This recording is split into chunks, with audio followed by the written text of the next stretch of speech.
The bright studio lights of CMT Nashville cast their familiar warm glow across the interview set as makeup artist Jennifer Walsh applied the final touches to Garth Brooks's face.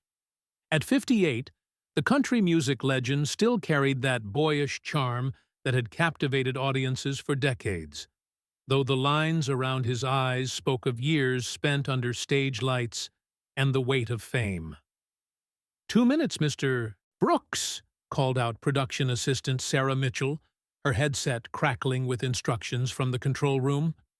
The Tuesday evening live show, Country Tonight, with Rebecca Stone, was about to begin, and the energy in the studio was electric.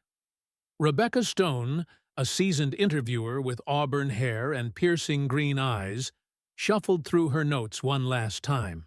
At 42, she had interviewed everyone from Taylor Swift to Keith Urban, but Garth Brooks remained the holy grail of country music interviews.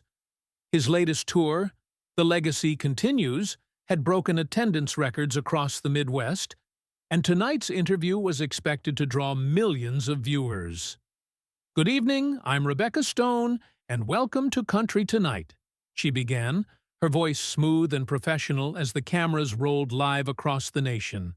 "Tonight, we have the honor of speaking with the man who needs no introduction, Garth Brooks. Garth, welcome back to CMT." Garth flashed his trademark grin, settling comfortably into the plush burgundy chair. "Rebecca, always a pleasure. Thanks for having me." The interview began smoothly, covering familiar territory: his recent performances, his family life with wife Trisha Yearwood, and his thoughts on the evolution of country music.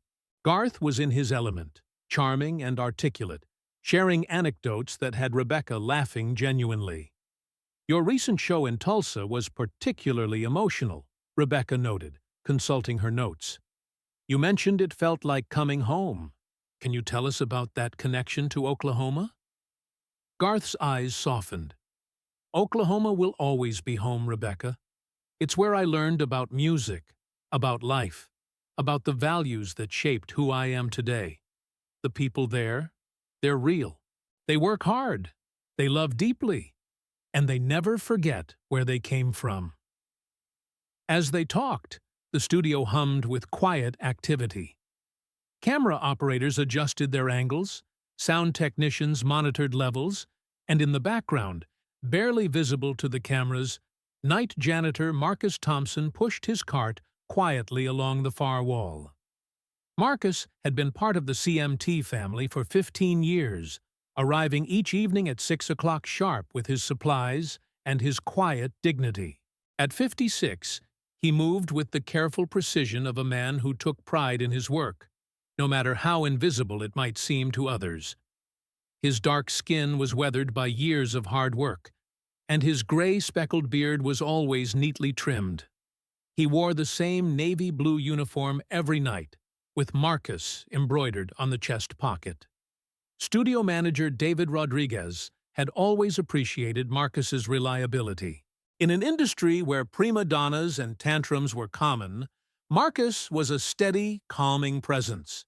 He never complained, never missed a day, and somehow always managed to clean around ongoing productions without disrupting the work. "He's like a ghost," sound engineer Lisa Carter often joked. "You never hear him, but everything's always spotless." What most people didn't know was that Marcus had once dreamed of being on the other side of those cameras. In another life, in another time, he had been a musician himself, a talented guitarist and songwriter who had shared stages with future stars back in Oklahoma in the late 1980s and early 1990s. As Rebecca and Garth continued their conversation, discussing the charitable work that had become increasingly important to the superstar, Marcus quietly emptied trash cans and wiped down surfaces. He had learned long ago not to look too closely at the celebrities who passed through these halls. It was easier that way, less painful to remember what might have been. "Your foundation has done incredible work," Rebecca was saying. particularly in supporting music education in rural communities. What drives that passion? Music saved my life, Garth replied earnestly. Growing up in Oklahoma, I had friends who were just as talented, maybe more talented than I was. Some of them didn't get the breaks, didn't get the chances. I never forget that. Every kid deserves the opportunity to discover what music can mean to their life. The interview was nearing its planned conclusion when Rebecca decided to add a personal touch that would change everything. You know, Garth, speaking of the hard-working people behind the scenes, we have someone here tonight who's been keeping our studio spotless for 15 years. Marcus Thompson, our night janitor, is actually from Oklahoma too. Small world, right? I wonder if you two might have crossed paths back in the day. The effect was immediate and devastating. Garth's face went white, the color draining so quickly that makeup artist Jennifer Walsh instinctively stepped forward. His hands gripped the arms of his chair, knuckles showing white through his skin. For a moment, the only sound in the studio was the quiet hum of the air conditioning and the nearly inaudible whir of cameras. Did you just say, Marcus Thompson? Garth's voice was barely a whisper, but the microphones picked up every word. Rebecca, sensing something had shifted dramatically, glanced at her producer in the control room, who was frantically gesturing. The live audience at home was witnessing something unprecedented. Garth Brooks, the consummate professional who had handled thousands of interviews with ease, looked like he had seen a ghost. Yes, Marcus Thompson. He's right over there, actually. Rebecca turned slightly, and the cameras instinctively followed, capturing Marcus frozen in place beside his cleaning cart, a spray bottle still in his hand. For a moment that felt like an eternity, the two men stared at each other across the studio. 25 years collapsed in an instant. The superstar and the janitor, the dreamer who made it, and the dreamer who didn't, face to face in front of millions of viewers. Marcus's spray bottle clattered to the floor. Garth stood up so abruptly that his microphone pack pulled tight. Without a word of explanation to Rebecca, without acknowledging the cameras or the live audience, he walked off the set. The studio erupted in controlled chaos. Producer Michael Chen was shouting instructions through headsets. Rebecca was trying to maintain composure while clearly confused, and security personnel were moving to assess what they perceived as a potential threat. But Marcus Thompson just stood there, tears streaming down his weathered face, staring at the empty chair where his childhood friend had been sitting just moments before. We'll be right back after this commercial break, Rebecca managed, her professional training kicking in despite her obvious bewilderment. As the red recording lights dimmed, the studio filled with urgent whispers and rapid movement. But in the corner, Marcus remained motionless, his cleaning cart forgotten, his heart breaking all over again after 25 years of careful healing. The name that had been just another piece of small talk had become a revelation that would change everything. The CMT studio's green room felt suffocatingly small, as Garth Brooks sat with his head in his hands, his manager Patricia Williams pacing anxiously nearby. Through the thin walls, they could hear the muffled chaos of a live television production trying to recover from an unprecedented moment. Garth, we need to know what's happening, Patricia said, her voice mixing concern with professional urgency. At 45, she had managed some of the biggest names in country music, but in 15 years of working with Garth, she had never seen him like this. The phones are ringing off the hook. Social media is exploding. We need a statement. I need a minute, Pat, Garth interrupted, his voice hollow. His hands were still shaking. Outside in the hallway, Rebecca Stone was getting a rapid briefing from her producer, Michael Chen. The show had gone to an extended commercial break, then to previously recorded content, buying them time to figure out their next move. Do we know anything about this janitor? Rebecca asked, running her hands through her hair.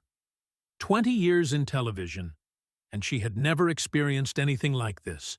Marcus Thompson, 56 years old, been with us 15 years, Michael read from his tablet. Perfect employment record, never had any issues, lives alone in an apartment in East Nashville. That's about all we have.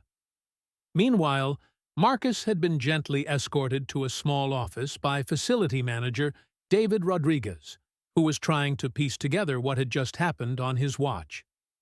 "Marcus, I need you to tell me what's going on," David said, offering him a bottle of water. "Do you know Garth Brooks? Is there some kind of history here?" Marcus stared at the water bottle, his hands still trembling. For 15 years, he had perfected the art of invisibility, of being present but not noticed. Now, the whole country had seen him on live television, and the one person he had never expected to see again had walked out at the mention of his name.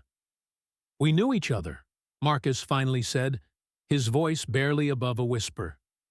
"A long time ago, in Oklahoma."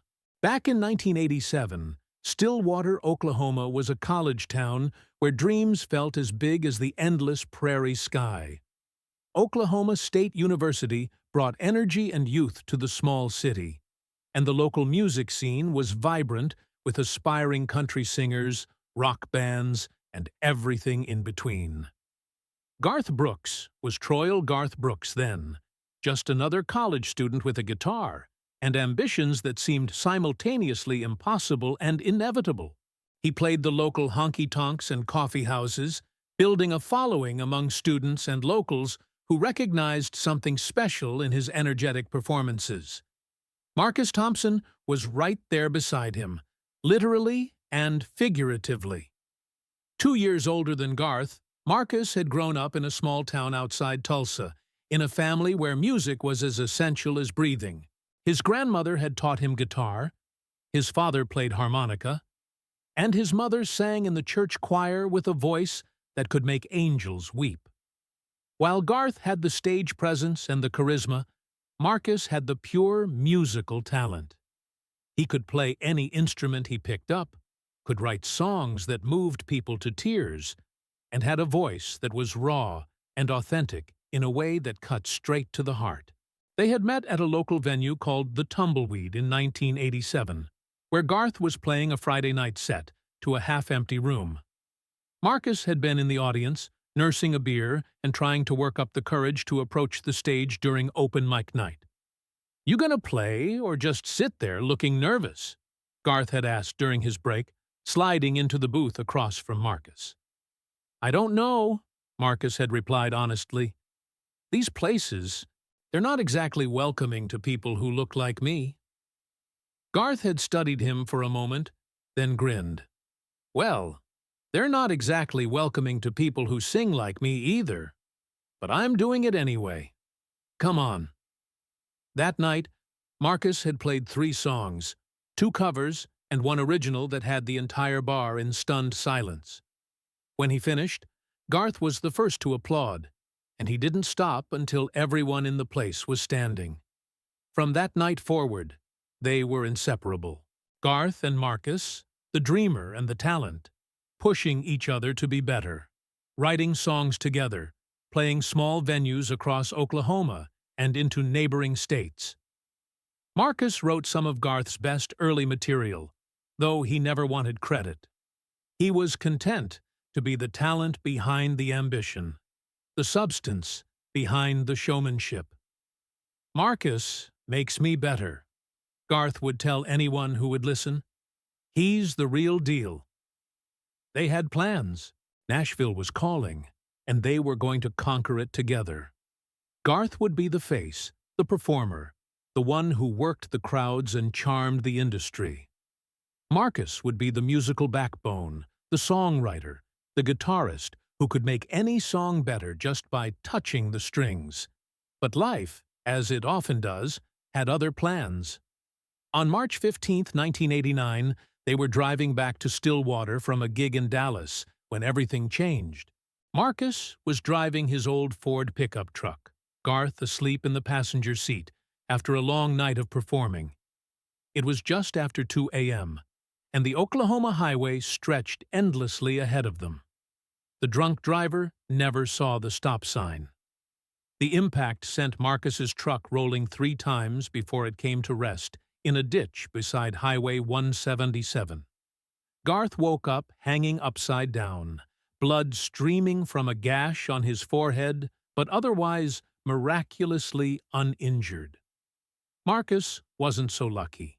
He spent 3 months in the hospital with a shattered pelvis, 2 broken arms, and internal injuries that required multiple surgeries. But the worst damage wasn't to his body. It was to his hands. The same hands that had coaxed magic from guitar strings were mangled in the crash, requiring extensive reconstruction that left him with limited mobility and chronic pain. Garth visited every day for the first month, bringing his guitar, playing Marcus's songs, promising that they would figure it out together. But as weeks turned into months, and as the medical bills mounted, and as it became clear that Marcus would never play guitar the same way again, something shifted. "You need to go," Marcus had told him one afternoon in late June, staring out the hospital window at the Oklahoma summer. "Nashville's waiting, and you can't wait for me anymore." "We're partners," Garth had protested. "We do this together, or not at all." "Look at me, Garth," Marcus had said, holding up his bandaged hands. "Really look at me. I can barely hold a glass of water, let alone play guitar. The doctors say I might get some function back, but it'll never be the same. I'll never be the musician I was. Music isn't just about playing guitar." "For me, it is," Marcus had interrupted. "It's all I ever was, all I ever wanted to be. And now it's gone. But you're meant for bigger things. You always were.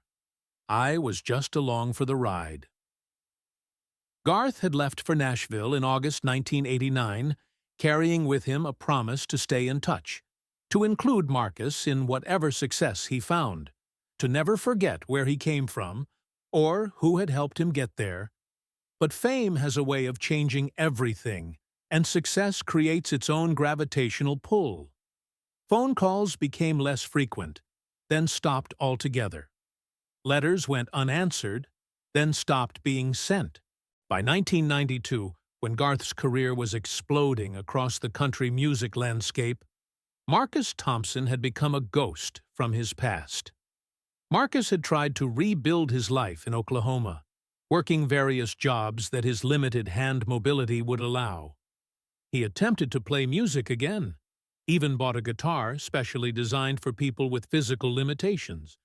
But it wasn't the same. The magic was gone.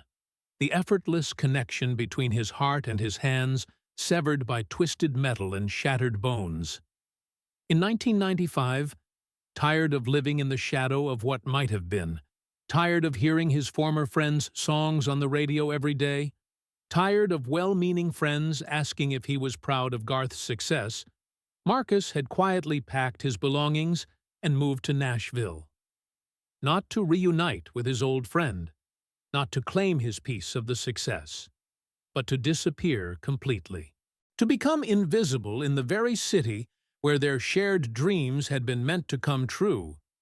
He found work as a janitor, first at a hotel, then at various office buildings, eventually landing at CMT, where the pay was steady and the work was honest. He chose the night shift deliberately. Fewer people to interact with, less chance of running into anyone from the music industry, less risk of having to explain who he used to be. For 15 years, he had successfully made himself invisible, just another working man in a city full of dreamers. He had watched from the shadows as Garth's career reached heights they had only imagined back in those Oklahoma honky-tonks. He had cleaned offices where gold records hung on the walls, had emptied trash cans that probably contained more money in discarded contracts than he made in a year. And he had never once tried to make contact. Now, Sitting in David Rodriguez's office with the taste of those old dreams bitter in his mouth, Marcus realized that all those years of invisibility had just been shattered by a casual comment from a talk show host who had no idea what landmine she had stepped on.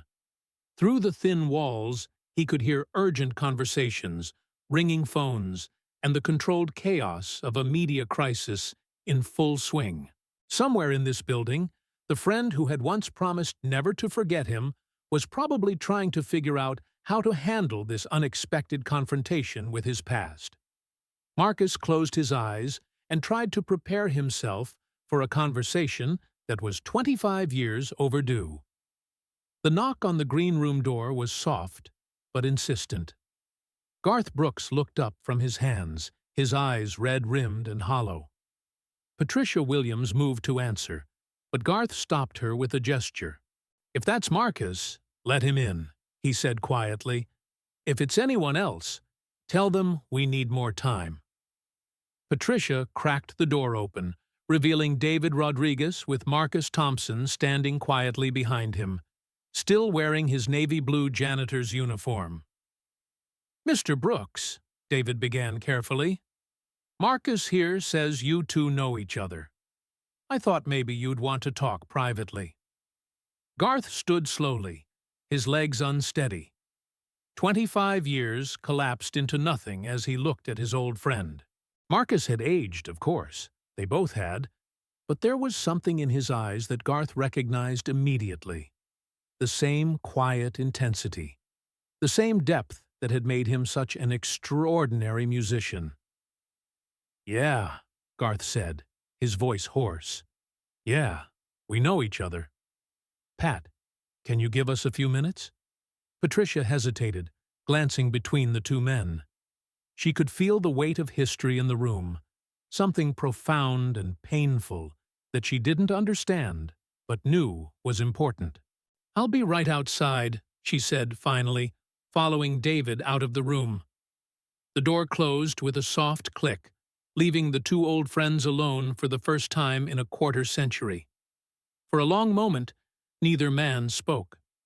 Marcus stood near the door, his damaged hands clasped behind his back, while Garth remained by the small couch, both of them suspended in the gravity of the moment. "Marcus," Garth finally whispered, and the name came out like a prayer. "Hello, Garth.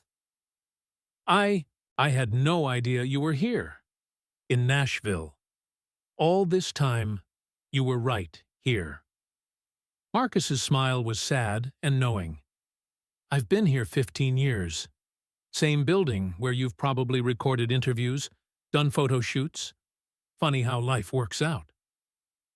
Garth moved closer, studying his friend's face. "You look... God, you look good. Older, but good. How are your hands?" Unconsciously, Marcus flexed his fingers, a habit he'd developed over the years. "They work well enough for what I do now. Can't play guitar like I used to, but I can hold a mop, push a cart. Can't complain." The casualness of the statement hit Garth like a physical blow. This man, who had once made guitars sing like angels, was talking about holding a mop. "Marcus, I looked for you," Garth said desperately. "After I got to Nashville, after things started taking off, I tried to find you. I called everyone back home, tried to track you down. Your family said you'd moved, but no one knew where." "I didn't want to be found," Marcus replied simply. "I needed to disappear for a while. Needed to figure out who I was if I wasn't a musician anymore. But you were always more than just a musician. You were my best friend, my writing partner, the most talented person I'd ever met. When I couldn't find you, I thought, I hoped you'd found your way back to music somehow.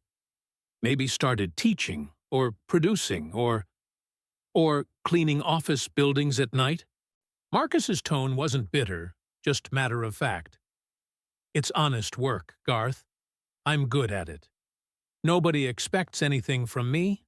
Nobody's disappointed when I can't deliver what I used to be able to deliver. Garth felt tears burning his eyes. You think I was disappointed in you? Marcus, you saved my life that night. If you hadn't been driving, if I'd been behind the wheel, I probably would have been killed. You took the hit that was meant for both of us. That's not how it works, Marcus said gently. Accidents don't have meanings. They don't have purposes. Things just happen. And then you deal with the consequences. The consequences, Garth repeated, sinking into a chair. Do you know what my consequences were? I got everything we dreamed about. Everything we planned together. And every single day for 25 years, I've felt like a fraud, because I was living both our dreams. Marcus studied his old friend, seeing the success and the fame and the exhaustion that came with carrying everyone else's expectations. Tell me about it, Marcus said, settling into the chair across from him. Tell me about Nashville. Tell me about the music. And so Garth talked. He talked about those first terrifying months in Nashville, sleeping in his car, playing for tips at Tootsie's Orchid Lounge, getting rejected by every record label in town. He talked about the loneliness of chasing a dream that had once been shared, about writing songs and hearing Marcus's guitar parts in his head, but not being able to call and ask for help. I kept your songs, Garth said quietly. All the ones we wrote together back in Oklahoma. I never recorded them, never played them for anyone else. They felt too personal, too much like ours. You should have recorded them, Marcus said. Music is meant to be heard, not hidden away. They were incomplete without you. I could hear the melodies, remember the lyrics, but I could never hear them the way they were supposed to sound. The way you played them. Marcus was quiet for a long moment, processing the weight of what Garth was telling him. Do you remember Prairie Wind? Marcus asked suddenly. Garth's eyes widened. Of course! That was the first song we wrote together. You played it that night at the Tumbleweed, right after we met. You added the harmony, Marcus remembered, turned it from a sad song into something hopeful. That's what you always did. You found the light in everything. And you gave it soul. You made it real. They sat in comfortable silence for a moment, both men lost in memories of late nights in small clubs, of highway drives between gigs, of dreams that had seemed as inevitable as sunrise. I have a confession, Marcus said finally. I've been to your concerts. Garth looked up, surprised.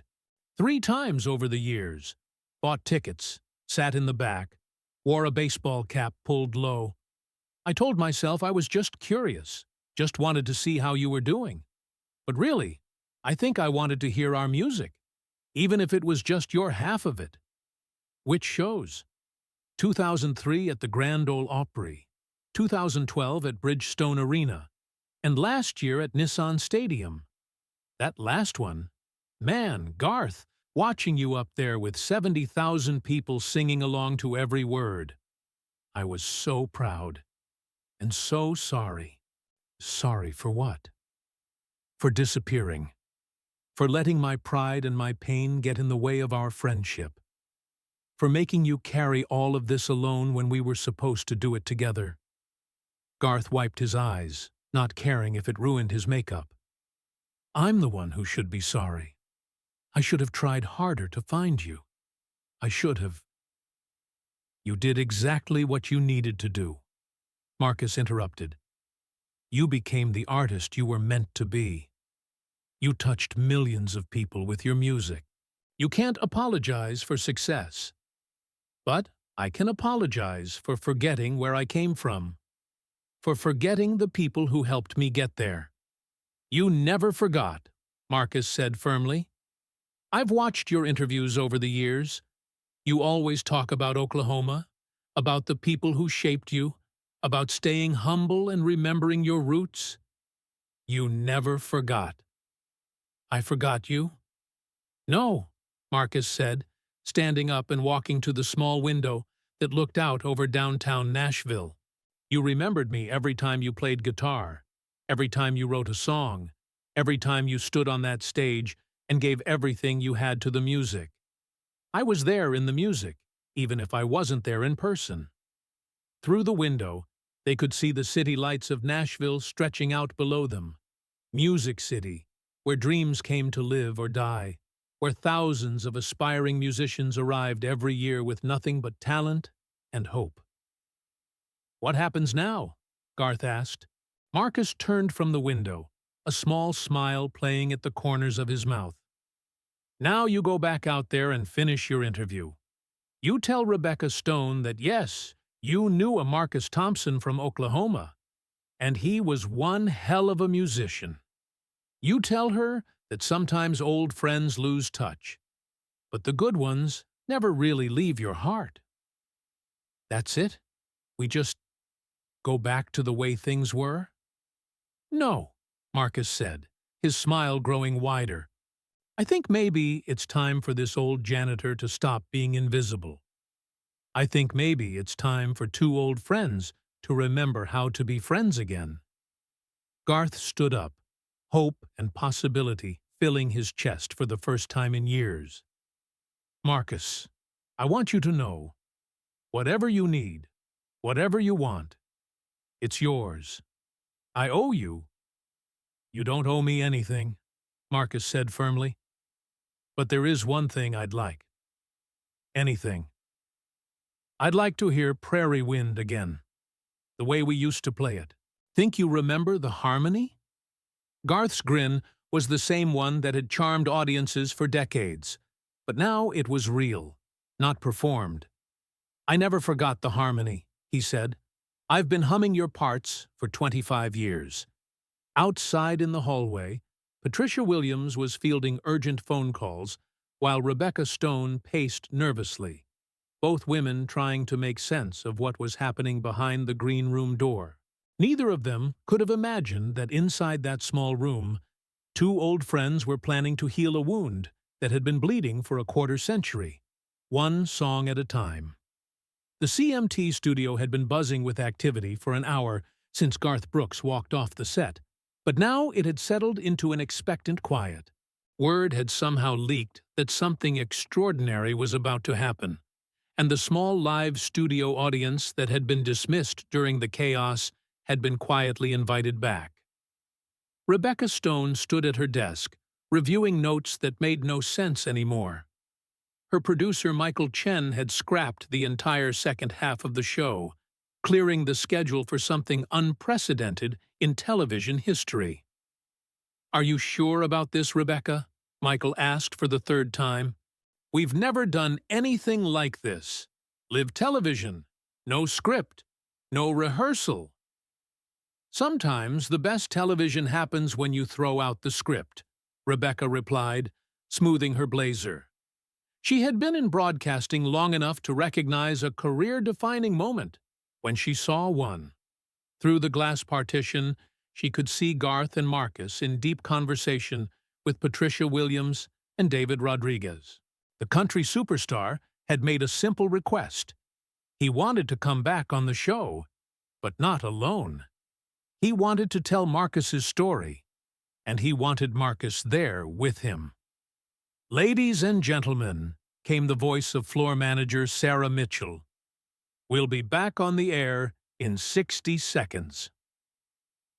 Marcus Thompson felt his heart hammering in his chest as he looked out at the studio lights. 15 years of invisibility were about to end in the most public way possible. He smoothed his Navy janitor's uniform, suddenly self-conscious. You don't have to do this, Garth said quietly beside him. We can handle this privately, off camera.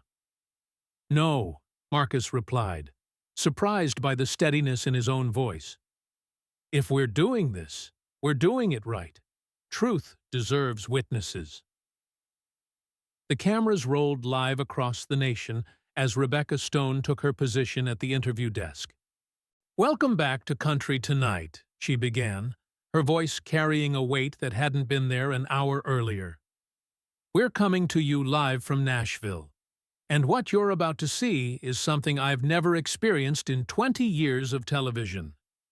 Earlier tonight, country music superstar Garth Brooks left our interview when I mentioned the name of Marcus Thompson, our night janitor here at CMT. Now, both men have agreed to come back and share their story with you. To you, she turned to face the two men, who sat side by side in chairs that had been pulled close together. "Garth, Marcus, thank you for being here. This clearly isn't easy for either of you." Garth took a deep breath, his hands clasped tightly in his lap. "Rebecca, I want to apologize to you and to your viewers for walking out earlier. That wasn't professional, and it wasn't fair to anyone. But sometimes the past shows up when you least expect it, and it takes your breath away. Can you tell us about that past?" "Marcus Thompson isn't just our night janitor," Garth said, looking at his old friend. "He's one of the most talented musicians I've ever known. And he was my best friend and writing partner back in Oklahoma, 25 years ago." The cameras captured Marcus's slight nod, his weathered hands folded in his lap. "We had dreams," Garth continued, "big dreams.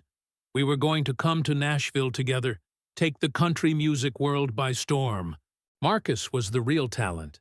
He could play anything, write songs that would break your heart, and put it back together in the same verse." "What happened?" Rebecca asked gently. Marcus spoke for the first time, his voice quiet but clear. "Life happened. We were driving back from a gig in Texas in 1989 when a drunk driver ran a stop sign. The accident changed everything." "Marcus spent 3 months in the hospital," Garth added. "His hands were badly damaged. The same hands that could make a guitar sing were, well, they were never the same." "I told him to go to Nashville without me," Marcus said. "Told him not to wait around for something that might never happen. He needed to chase those dreams, even if I couldn't chase them with him anymore." "And I did," Garth said, his voice heavy with emotion. "I came to Nashville, and I got everything we'd dreamed about, everything we'd planned to do together. But it never felt complete, because the person who should have been there with me wasn't." Rebecca leaned forward. "Marcus, you've been here in Nashville all this time. Did you ever think about reaching out?" Marcus considered the question carefully. "Pride's a terrible thing sometimes. I convinced myself that Garth was better off without the reminder of what might have been. I thought I was protecting him by staying invisible." "And I thought he didn't want to be found," Garth added. "I tried to track him down in those early years, but when I couldn't, I figured he'd moved on, built a new life somewhere else. I never imagined he was right here." "What's it been like, Marcus, watching Garth's career from the shadows?" "Proud," Marcus answered immediately. "So proud, and grateful that the music got out there, got heard, even if I couldn't be part of it anymore. Garth's touched millions of people with his songs. That matters more than any personal disappointment." Garth turned to face Marcus directly. "But that's just it. You were part of it. Every song I wrote, every performance I gave, you were there in the music. I could hear your guitar parts, your harmonies, your way of finding the heart of a melody. You never left the music, Marcus." The emotion in the studio was palpable. Camera operators were wiping their eyes, and Rebecca Stone had to pause to compose herself. "I have to ask," she said finally, "where do you go from here? This is quite a reunion." Marcus and Garth exchanged a look, and something passed between them, an understanding that transcended words. "Well," Garth said slowly, "I was wondering if my old friend might be willing to help me with something." "What's that?" I've got this song we wrote together back in Oklahoma. Never recorded it, never played it for anyone else. It's called Prairie Wind, and it's been waiting 25 years for both of us to be in the same room again." Marcus's eyes widened. "Garth, I can't play like I used to. My hands. Can you still hold a guitar?" "Well, yes, but then let's see what we can do." What happened next would become one of the most watched moments in television history. A stagehand brought out two acoustic guitars, one for Garth and one specially chosen for Marcus, with a thinner neck and lighter strings that would be easier on his damaged hands. Marcus accepted the guitar hesitantly, his fingers finding the frets with muscle memory that had never fully faded. His technique was different now, adapted to work around his limitations, but when he strummed the first chord of Prairie Wind, the years melted away. Garth joined in with the melody, and suddenly they were back in Oklahoma, back in the tumbleweed, back when the future was an open highway and anything seemed possible. "Prairie wind, carry me home, to the place where my heart can roam free. Prairie wind, I've been too long gone. Bring me back to the man I'm supposed to be." Marcus's voice, roughened by years and weathered by life, blended with Garth's in harmonies that seemed to unlock something that had been closed for decades. The song was simple, honest, and achingly beautiful, a perfect encapsulation of longing and homecoming. When they finished, the studio was silent except for the sound of people crying. Rebecca Stone wasn't even trying to maintain her professional composure anymore. That was extraordinary," she managed. "That," Garth said, looking at Marcus with tears in his eyes, "was coming home." The cameras stayed on them as they set down their guitars, both men overwhelmed by what had just happened. The song had been more than a performance. It had been a resurrection of something they thought was lost forever. "Marcus," Rebecca said gently, "how did that feel?" Marcus wiped his eyes with the back of his hand, not caring that millions of people were watching. "Like waking up from a 25-year dream. I forgot how it felt to make music with someone who understands your soul." "And Garth, what does this mean for you?" Garth was quiet for a long moment, processing emotions that were too big for words. "It means I don't have to carry the weight of our dreams alone anymore. It means my friend is back." "Back," Rebecca repeated. "Does that mean professionally as well?" The question hung in the air. Neither man had really considered the practical implications of their reunion beyond this moment of healing. "I don't know about professionally," Marcus said honestly. "I'm not the musician I was 25 years ago. My limitations are real, and the industry has changed." "But you're still a musician," Garth said firmly. "Maybe different than before, but still real, still authentic. Hell, some of the most moving music I've ever heard has come from people who had to find new ways to express themselves." "What are you saying?" Garth turned to face the cameras, his decision crystallizing in real time. "I'm saying that I've got a tour starting next month, and it's felt incomplete since the day I planned it. I'm saying that every song sounds better with harmony, and I know exactly whose voice I want, blending with mine." Marcus stared at him. "Garth, you can't be serious. I haven't performed in front of people in 25 years. I'm a janitor, not a touring musician." "You're my friend," Garth said simply, "and you're one hell of a songwriter. The industry needs authenticity, needs real stories, needs people who've lived through something and came out the other side with wisdom to share." Rebecca leaned in, sensing the magnitude of what was unfolding. "Are you offering Marcus a position in your band?" "I'm offering Marcus a position in my life," Garth replied. "Whatever form that takes. If he wants to tour, we'll tour. If he wants to write songs, we'll write songs.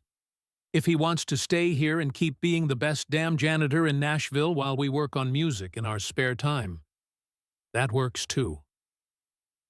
Marcus sat quietly, absorbing the reality of what his old friend was offering. A chance to return to music, not as the musician he used to be, but as the man he had become. A chance to transform his limitations into a different kind of strength. "Can I think about it?" he asked. "You can take all the time you need," Garth assured him. "But Marcus, whatever you decide, we're friends again. That part's not negotiable." Marcus smiled, the first truly happy smile he'd worn in years. "I'd like that." Rebecca turned to the cameras for her closing. "We've witnessed something extraordinary tonight. A reunion 25 years in the making, a friendship restored, and a reminder that the most powerful stories often come from the most unexpected places. Thank you for joining us for this very special edition of Country Tonight." As the cameras stopped rolling and the studio lights dimmed, the two old friends sat together in comfortable silence, both of them processing the magnitude of what had just happened. "You know," Marcus said finally, "I never stopped writing songs. Not guitar songs, but songs in my head. Melodies I'd hum while I worked, lyrics I'd write on scraps of paper." "I'd love to hear them," Garth said. "They're different from what we used to write. More, I don't know, weathered.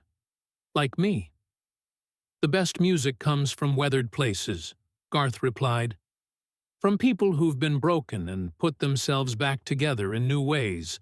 Around them, the studio crew was beginning to clean up, but they moved quietly, instinctively understanding that they were in the presence of something sacred. "There's something I need to tell you," Marcus said, his voice dropping to barely above a whisper. "Something I never said before you left for Nashville." Garth waited, sensing the importance of whatever was coming. "I was scared," Marcus admitted. "Even before the accident I was scared. You had something I never had. The ability to connect with people, to make them believe in the music. I could play, I could write, but I could never make people feel the way you did. The accident, maybe it was just an excuse not to face that fear." "Marcus." "No, let me finish. These last 25 years, watching you from a distance, I realized something. You didn't just take our music to Nashville. You took it further than I ever could have. You made it bigger, made it matter to more people. Maybe things happened exactly the way they were supposed to." Garth shook his head firmly. "Nothing was supposed to happen. We make choices. We deal with consequences. We try to find meaning in the chaos. But Marcus, you have something now that you didn't have 25 years ago." "What's that?" "Stories. Real ones. Hard ones. The kind that can only come from living through something difficult and finding grace on the other side. That's what country music needs, not just talent, but truth." As they finally stood to leave, Marcus paused at the door of the studio. "Garth, what you said out there about me joining your tour, did you mean it?" "Every word." "Even knowing I'm not the musician I was?" "Especially knowing that. The musician you were was extraordinary. But the man you've become, that's something even more valuable." They walked out of the studio together, two old friends stepping into an uncertain but hopeful future, while behind them, the cleaning crew quietly went about their work, not knowing that they had just witnessed the beginning of country music's most unlikely comeback story. 6 months later, the Bridgestone Arena in Nashville was packed with 20,000 fans who had come to see the final show of Garth Brooks' Legacy Continues tour. But tonight was different from any other concert in Garth's career, and everyone in the arena could feel it. Marcus Thompson stood in the wings, wearing not his old Navy janitor's uniform, but dark jeans and a simple black button-down shirt. His hands, still bearing the scars from that accident 25 years ago, held a modified guitar that had been specially crafted by a luthier in East Nashville to accommodate his limitations. The past 6 months had been a whirlwind that Marcus was still trying to process. The night after their reunion on CMT had gone viral, generating millions of views and becoming one of the most watched moments in country music television history. The story had been picked up by major networks, featured in magazines, and turned into what the media called the most heartwarming comeback story of the decade. Satodiri, but more importantly for Marcus, it had been 6 months of rediscovering who he was when music was part of his life again. "You ready for this?" asked Jenny Martinez, the tour's production manager, as she checked her headset. At 35, she had worked with some of the biggest names in country music, but she had never seen anything like the relationship between Garth and Marcus. "I don't think anyone's ever ready for 20,000 people," Marcus replied, flexing his fingers, "but I'm as ready as I'm going to be." The arrangement they had worked out was perfect for both men. Marcus wasn't a full-time touring musician. That would have been too much, too fast. Instead, he appeared at selected shows, usually in cities where the venues were special, or the audience had a particular connection to their story. He would come out for 3 or 4 songs, sometimes playing guitar, sometimes just adding vocals, always bringing an authenticity that transformed Garth's performance into something deeper. But tonight was different. Tonight, Marcus was going to perform Prairie Wind as a solo, the first time he had performed alone on stage since 1989. The idea had been Garth's, but Marcus had embraced it as a way of proving to himself that he could still connect with an audience, even with his limitations. 2 minutes to places, Jenny announced. Through the curtain, Marcus could hear the crowd's anticipation building. He had watched from the wings as Garth performed the first hour and a half of the show, building to this moment that the audience didn't know was coming. "Ladies and gentlemen," came Garth's voice over the sound system, "6 months ago, I was reminded that music isn't just about one person's dream. It's about shared dreams, shared stories, shared journeys. Tonight, I want to share something special with you." Marcus felt his heart rate spike, but it wasn't the panic he had expected. It was excitement. The same feeling he used to get before going on stage in those Oklahoma honky-tonks all those years ago. "I have a friend," Garth continued, "who taught me that real strength isn't about never falling down. It's about getting back up, finding new ways to do what you love, and never giving up on the music that lives in your soul." The crowd was completely silent now, sensing that something significant was about to happen. "I'd like you to meet Marcus Thompson."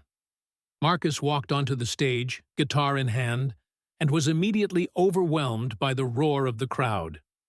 20,000 people were on their feet, applauding not just for him, but for his story, for his courage, for his refusal to let circumstances define his worth.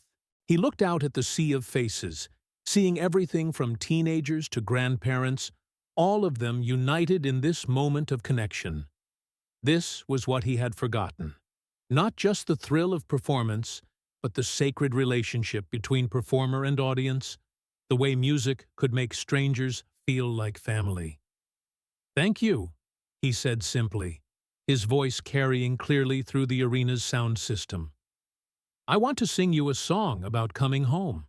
It's called Prairie Wind, and it's about finding your way back to who you're supposed to be." He began the song alone, his modified playing style creating a different texture than the original version, but one that was perhaps even more moving in its vulnerability. His voice, weathered by years and seasoned by experience, carried a weight that the younger Marcus could never have achieved. "Prairie wind, carry me home to the place where my heart can roam free. Prairie wind, I've been too long gone. Bring me back to the man I'm supposed to be." As he sang, Marcus saw individual faces in the crowd. A woman in the front row wiping tears, a man holding his young daughter on his shoulders, teenagers recording the moment on their phones. Each face told a story, and Marcus realized that his story was now part of their stories. When he reached the final chorus, something magical happened. Without any prompting, without any signal, 20,000 people began singing along, their voices blending into a harmony that filled the arena with something approaching the sacred. Prairie wind, bring me home, where the heart can find its way. Prairie wind, I'm coming home to live and love another day. As the last note faded, the arena erupted in an ovation that seemed to go on forever. Marcus stood there, absorbing the moment, feeling the healing that he hadn't even realized he needed. Garth appeared beside him, placing a hand on his shoulder. "That," Garth said into his microphone, "is what courage sounds like." Later, in the green room after the show, Marcus sat quietly with his guitar, still processing what had just happened. The adrenaline was fading, replaced by a deep sense of satisfaction he hadn't felt in decades. "So," said Patricia Williams, entering with a bottle of water and a broad smile, "how does it feel to be officially back in the music business?" Marcus laughed. "Different than I expected. Better than I hoped."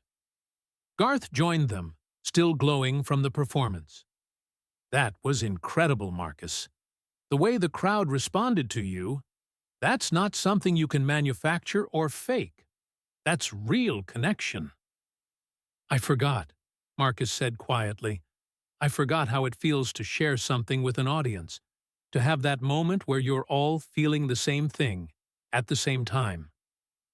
"So what's next?" Patricia asked. Marcus looked at his old friend, then at his scarred hands, then back at the people who had become his new family over the past 6 months. "Well," he said slowly, "I've been thinking about something. I've got about 25 years' worth of songs in my head, songs about loss and healing, about starting over, about finding meaning in ordinary work, about the grace that comes from accepting your limitations." "And?" Garth prompted. "And I think maybe it's time to write them down. Maybe record them. Not trying to be the musician I was 25 years ago, but being the musician I am today." "I know a good producer," Garth said with a grin. "I was hoping you'd say that." Patricia pulled out her phone, already thinking about logistics. "We'll need to set up writing sessions, maybe book some studio time."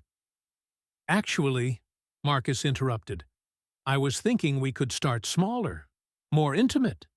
Maybe some of those venues back in Oklahoma where this all began." Garth's eyes lit up. "A small venue tour. Just guitar and vocals, telling stories, playing songs that mean something." "Exactly. Let the music be about the music again."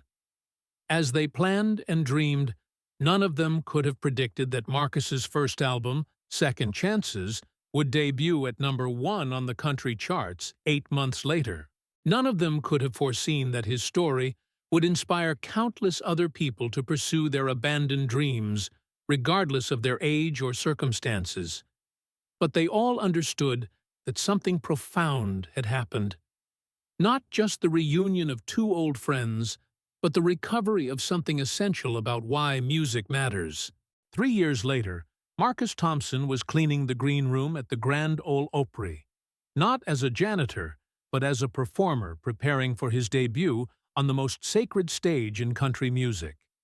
He had kept his cleaning supplies as a reminder of where he had been, a talisman of the journey that had brought him back to music.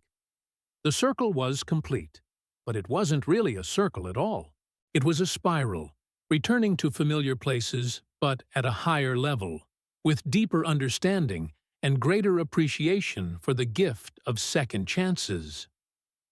As he prepared to take the Opry stage for the first time, Marcus thought about that night 6 months ago when a simple mention of his name had changed everything. Sometimes, the most profound transformations begin with the smallest moments.